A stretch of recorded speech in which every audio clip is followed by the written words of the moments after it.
और समुद्र दोनों ही गहरे हैं, लेकिन दोनों की गहराई में सिर्फ एक ही फर्क है। समुद्र की गहराई में इंसान डूब जाता है और गुरु की गहराई में इंसान तर जाता है। प्रणाम, जय जिनेंद्र। मैं हूं हर्षल शाह। गुरु गुण गौरव गाथा सीरीज के 12th एपिसोड में आपका स्वागत है। आज की बात है स्मिताबेन की। स्मिताबेन और उनके श्रावक परम पूज्य गुरुदेव श्री विक्रम सुरेश्वरजी महाराज साहेब की समाधि पे नित्य दर्शन वंदन करने जाते हैं और गुरुदेव के प्रति अटूट श्रद्धा भाव रखते हैं। पर्यूषण महापर्व चल रहा था।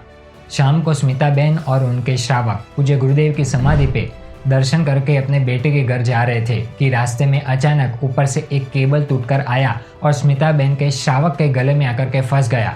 दोनों ही अपने व्हीकल के ऊपर से नीचे गिर गए। स्मिताबेन को तो काफ़ी चोट लगी, लेकिन केबल की वजह से उनके श्रावक का गला जो था उसका पार्ट कट गया, जिसके कारण बहुत ज़्यादा खून निकल रहा था। आजू बाजू में से बहुत सारे लोग उनकी हेल्प के लिए आए। एक बहन ने अपना दुपट्टा निकाल करके स्मिताबेन के श्रावक के गले में बांध दिया ताकि किसी भी तरीके से खून बहना बंद हो सके। वहाँ उपस्थित लोगों ने 108 एम्बुलेंस को बुलवाया और उन्हें हॉस्पिटल में भर्ती करवाया। कम नसीब से वो दिन रविवार का दिन था, इसलिए डॉक्टर भी हॉस्पिटल में उपस्थित नहीं थे। परिस्थिति हाथ में से निकल रही थी और केस भी बहुत क्रिटिकल बनता जा रहा था।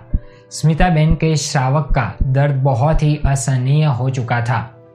ऐसे में स्मिताबेन मनोमन गुरुदेव के चरणों में प्रार्थना कर रहे थे और गुरुदेव का नाम स्मरण करते कह रहे थे, समय बहुत ही कठिन है गुरुदेव, आप साथ मत छोड़ना, सारी उम्मीद आपसे ही है, आप बस हाथ मत छोड़ना, कैसे भी करके मेरे श्रावक की रक्षा कीजिए। थोड़े ही देर में इमरजेंसी में ENT स्पेशलिस्ट डॉक्टर आ गए। स्मिताबेन के श्रावक के थ्रोट की सारी विंग्स मतलब कि सारी नसें कट हो गई थी, सिर्फ एक मुख्य नस ही बची हुई थी। ऐसे में अगर डॉक्टर उनको एनेस्थेशिया देते तो उनकी जान को बहुत बड़ा खतरा हो सकता था, इसलिए बिना एनेस्थेशिया के ही ऑपरेशन करना पड़ा। कितना दर्द और पीड़ा महसूस की होगी इसकी सिर्फ हम कल्पना ही कर सकते हैं। पूरी रात भर ऑपरेशन चला और फिर डॉक्टर ने कहा कि इनकी सारी नस कट होने के कारण ये बोल नहीं पाएंगे। लगभग 40-50 दिन के बाद थोड़ा थोड़ा रुक रुक कर बोलना शुरू होगा। हॉस्पिटल से घर आने के बाद स्मिताबेन और उनके श्रावक पूज्य गुरुदेव की समाधि पे त्रिकाल दर्शन करने जाते थे। श्री विक्रम गुरुवे नमः का मन ही मन जाप करके प्रार्थना कर रहे थे। लगभग 6-7 दिनों के अंदर ही उनके श्रावक थोड़ा थोड़ा रुक रुक कर बोलना शुरू कर दिया।